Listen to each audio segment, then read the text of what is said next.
ప్రభు అయిన యేసుక్రీస్తు నామంలో మీ అందరికీ ప్రేమ వందనాలు. మీతో ఒక మాట చెప్పాలని ఆశపడుచున్నాను.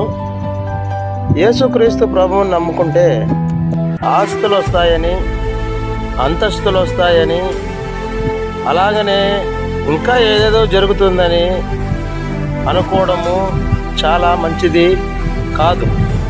ఎందుకు అనంటే, యేసు అనగా రక్షకుడు, మన పాపాల నుంచి విడిపించి మనల్ని రక్షిస్తాడు కాబట్టి ఆయనకి యేసు అని పేరు పెట్టబడింది. యేసు అనగా రక్షకుడే, కానీ ఆస్తులు అంతస్తులు ఇవ్వడు ఆయన. ఒకవేళ అవి మనకు అవసరమైతే ఆయన మనకిస్తాడు. ఎప్పుడు అనంటే, మొట్టమొదటిగా మనము ఆయన నీతిని, ఆయన రాజ్యాన్ని వెతికినప్పుడు మాత్రమే. మనం యేసుని విశ్వసించాలి, ఆయన నమ్ముకొని మనం ఆయన రాజ్యానికి వెళ్ళాలి. అంతేకాని మనం ఈ లోకములో ఐశ్వర్యము, బంగారము, వస్తు వాహనాలు మనకి ఏది కూడా ముఖ్యము కాదు. అందుకనే బైబిల్ గ్రంథంలో మన పౌరస్థితి పరలోక రాజ్యంలో ఉన్నదని వ్రాయబడి ఉంది.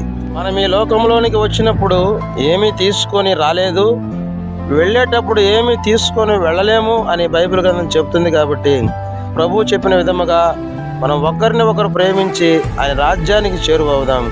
యేసునందు విశ్వాసం ఉంచుడి, అప్పుడు మీరు వింటి వారును రక్షణ పొందుదురు. ఆమేన్.